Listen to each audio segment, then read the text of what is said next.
Yo, what's going on? It's Oopy here, rank 1 in Blitz, Forged Marshal, and we also got Prized Marshal in Season 2. So we are back to back rank 1 in Blitz on Discipline Priest. We're going to be covering pretty much a guide on healing on Discipline Priest and what your team should be doing exactly. Not focused on that one as much, I will comment on it. But we're going to be focusing on healing and Discipline Priest or positioning, where you need to be, what you need to be doing. So we're just going to jump straight into it. Alright, so first off, before we hop into it, actually, I'm going to look at the talents. This is it. This is the build. This is all you need. You literally just copy paste this. You don't have to worry about anything. I didn't change my talents one singular time. But you can play Ultimate Radiance, Archangel, and Trinity and PvP talents. These will be in the description below, so let's hop into some games. Alright, so there's different types of Blitz BGs. There's flag maps, node maps, and then there's Temple of Kotmogu, Deephaul Ravine, and Eye of the Storm. These are, I just put them separate because they're not really alike each other. We'll talk over every single one of them, jumping straight in for flag maps. So the first thing you want to notice is your composition, your healer composition. Now the best, you want to figure out what your best flag carrier is, your FC. And that is going to be a healer, actually. The number one is a preservation evoker. They're just broken, they take damage, and they heal based off the damage they're taking. So if they have more stacks, well, it doesn't matter. They just heal the damage they take. So they're kind of broken with that. And then they also have super good mobility. Number two, I'd probably go with Resto Druid, because they are insane. There's not many Resto Druids, but they are really good. They're super good, actually. They're like invincible, nearly, and they have mobility as well. And then number three, Mistweaver Monk. They have literally, they just do no healing, in my opinion. I think Mistweavers are completely pointless. They're useless in Blitz. They're always throwing for some reason in my games. I don't know. But the only thing they can do is grab a flag, because they can't do any healing otherwise than that. Maybe they'll be changed in Season 3 where they can actually do healing. Every single Mistweaver I've run into just sucks, even at the highest MMR. Discipline Priest is number 3, or 4 actually, because it's right under Mistweaver, I guess. I messed up with the numbers. That's because we're super tanky. You can pain suppression when you're stunned. You have Dome. You have PS again. You have big shields. You're really slow though. It's the only problem. So if they have a DK that's going to be sitting on you, then that is the number one target that needs to die. Or if you have a Ret Pelly, he needs to be freedoming you. Or if there's anybody else that can carry a flag, really get them to carry the flag for you. Resto Shaman is it might be actually better than Discipline Priest. Usually we do have the Resto Shaman carrying flag instead of the Discipline Priest. So I'm actually going to replace this Resto Shaman and then Discipline Priest and then Holy Priest, because Holy Priest is so good on O on offense. And then Holy Paladin, everyone's scary. I'd rather have a Warlock carry than a Holy Pally, honestly. Like, I'd rather have anything carry than a Holy Pally. They get melted. Can't really do anything. Are they gonna sack themselves? like I can't really do much as an H-Pally, so I don't like playing with H-Pallies. I pray every single time that I queue a Blitz I don't get an H-Pally on my team unless it's a node map, and it's great as a Disc Priest because you're not even worrying about him. So those are your top FCs. That's number one. Whole thing is you need to know your FC. And then number two, for flag maps, if there's a rogue in the group, specifically, especially if it is a sub rogue or like an outlaw rogue, outlaw is great for it. They can, or like a druid, a stealthy, they can pick up the flag for you and run it to you while you heal team fight. Super good that you do not wipe in team fight on flag maps, because they wipe you and then they just kill the FC. Alright, so you're just behind. You're just done for. You're toast. The game's over. Well, they get a cap, but you really don't want to wipe on O. So even if you have to press pain suppression, I usually press Dome, Art and Evangelism, which increases all my healing, and I'll throw out Ultimate Penance. I'll throw out cooldowns on the team fight, because it's really important to keep your team up during that team fight. Also, you always want to be on team fight as a Discipline Priest. Also, Pres Evoker picks up, or the Rogue picks up, brings to your Pres Evoker, you grip your Rogue that's running towards you, and then he picks it up, the Pres Evoker does, and then the Pres Evoker has 2 DPS, usually, maybe 3, depending on the comp variant of what's going on on defense, and then everyone else is on offense, including you as a disciplined priest. So you would be running at the flag. You would be running with your DPS to kill the enemy flag carrier. You do not want anyone to die. You want to keep up your big damage dealers. Make sure you're with them. Don't get kited. Try if they have a DK on D, you need to point that out. Tell your team they have a DK on D. He's gonna try to slow me. I'm not gonna be able to get with you guys. Also, you might have to run ahead, a little bit on your mounts, down your mountain, and run as fast as possible. Get around that DK. They really mess you up as a priest, really do. Twin Peaks, exact same thing. So that's just flag maps in general covered. I'm gonna have a gameplay as well, maybe at the end of this video. I'm not sure how long this video goes, but I will cover another video. I'll probably upload more videos of specific actual gameplay videos and go over them, what I'm doing and what I'm doing wrong. But node maps, Arathi Basin, Deepwind Gorge, Battle of Gilneas. So we're gonna look over Arathi Basin and Deepwind first, because Battle of Gilneas is just kind of, you stick with your team the entire time. Arathi Basin, you as a priest, 99% of the time, 100% of the time, pretty much, you're going middle. You're going blacksmith with a warrior or a warlock. Somebody that can spin. Somebody that does single target damage and can spin, because you could possibly kill that person in mid, or you could see C-cap on them, which is preferable. If you have a warlock and he can actually coil Succubus Pet, while he could double coil both DPS and healer. Succubus Pet one and then fear the other one off that, and you guaranteed get it, or you guarantee you get a trinket. And if they get both trinket, you do it the next time, you guarantee you get a cap.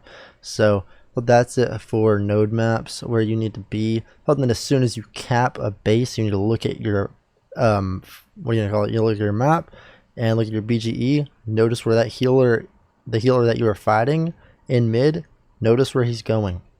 You need to follow him, because he might be going down to gold mine, and then they have a healer at gold mine and your team doesn't, you lose that base. But as soon as you cap, you need to look at the map, see if there's any teammates that are fighting for a base still that do not have a healer at it, and you run at that base. Instantly, if you can. If you need to spin that base for a second, you stay there. But if you can get up on that mount, zoom straight to the base that has your teammate fighting at it that does not have a healer at it. You never want two healers at a base ever. If you do, you're throwing the game. That's all there is to it. Battle of Gilneas, pretty simple. You just go waterworks. If your team's going waterworks, go waterworks. Don't let your team wipe. There's a leaf in the back right if you're on the Alliance side. Yeah, a little off to the side. I'm not gonna show it. I don't even know where I could find a picture of Battle of Gilneas, unless I Google imaged it, I guess. But let's back in the right. We want to rotate your cooldowns, get them perfect, keep everybody alive, and then you get 50% mana. Run back to the leaf if you have a chance. You could throw a PS out, run back and get leaf. You want to keep it 100% mana the entire time if you can. Then it's amazing. But you will win. You will win Battle of Gilneas that way. If you have mana, you're doing good on mana. You're keeping everybody alive. You're doing crazy healing. You're not dying. As long as people are spinning, you're not dying. You're not losing. I have the storm. This is it's not really. It's kind of an annoying one, in my opinion. The way it works. So you pretty much go middle, and you just sit there and heal that. You're always in team fight, and you're always healing middle. The second you try to win middle, and then if you get flag, you have a big risk, because you get stacks and you can't cap until I think it's 1325 if I'm right. I really can't remember the exact number. It might be 1325. Maybe wait until 1350. I don't know. I think it's 1325 you can cap. But if you get the flag, you're gonna have high stacks. They can one-shot you. Y'all both cap bases at the same time, and you will break even if you can't cap that flag, if they just keep killing you instantly, and you just can't make it to the flag. And also you can get gripped on top of the cap from a DK or a evoker, or you can get knocked on it, so you want to stand kind of far away from it as well. But here's the thing you want to do as a healer. Number one, craziest biggest difference between a 1500 healer in rank 1, or literally 2800 healer in rank 1, just anybody. And you know, whenever they cap the flag, you'll notice both your healers running at the same base. What's going on? You look at your healer, you see where he's going, what base he's going to, and you go to the opposing one every single time, no matter what. You always go to the second base, and you go for that spin, and you keep up your team, and you spin the base, and you try to cap as well. And then you're contesting both bases.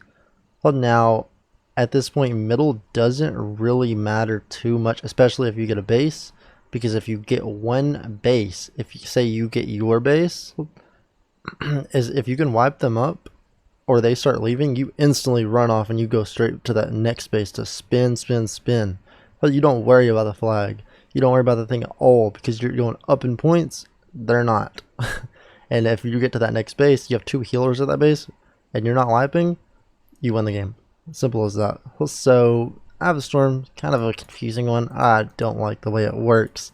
It's really annoying. It's really sketchy. It's kind of fun. I mean, I guess it's cool the way it works, but it's really you know, it can get turned around real fast if they cap the flag and you don't run to the right base or your healer doesn't run to the right base. Well, but enough on that one. I get annoyed talking about it. Deephaul Ravine. So this one for Disciplined Priest, you go to middle.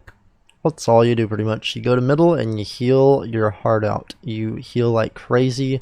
Don't let them cap middle.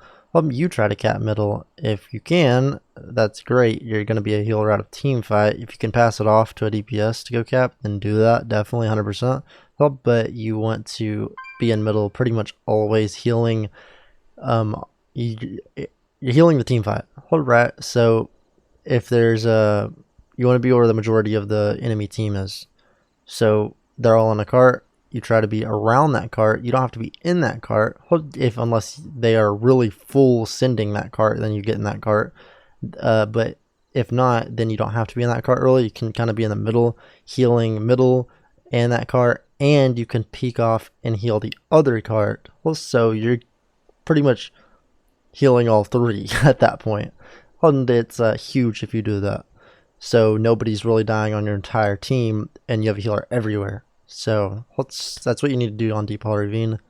That's the best strat, really. You know, you can't really do anything else. It's like if you get somewhere, if you run off to an off cart and try to heal it, then you're needed middle. You can't get to there. You know, you're a priest. You're slowed. They look at you and they just press slow on you, and you're stuck forever. Also, that's how a lot of these games are. You really need to watch your positioning. I'm going to go more into that in the videos that I'm going to be showing on there'll be separate videos probably, so it's 12 minutes already, 15 minutes. But next, Temple of Kotmogu. Well, this is a map where you just need to heal. You never pick. Ever. Never pick, really. You're the last person to pick. You don't want to die. You don't want to die, you don't want to die, you don't want to die. That's all there is to it. You do not want to die. You don't want your team to die. You don't want your DPS, your big damage dealers to die. You want to heal your orbs, obviously, but you want to really keep up your big damage dealers. Say you got an Affliction Warlock on your team. You know, you got a Ret Pally that's just going cranking. You got an Assassin Rogue. You put shields on those guys 100%, and you give them PI, and they're going in and they're cranking on their orb carriers. You're the offense healer. And then, of course, you run through there and you heal your teammates, throw PS out on your orb carriers, keep them up. Well, it's kind of, you're just in middle the entire time as well. You know, you're not stuck bound to middle, but that's kind of where you're at most of the game.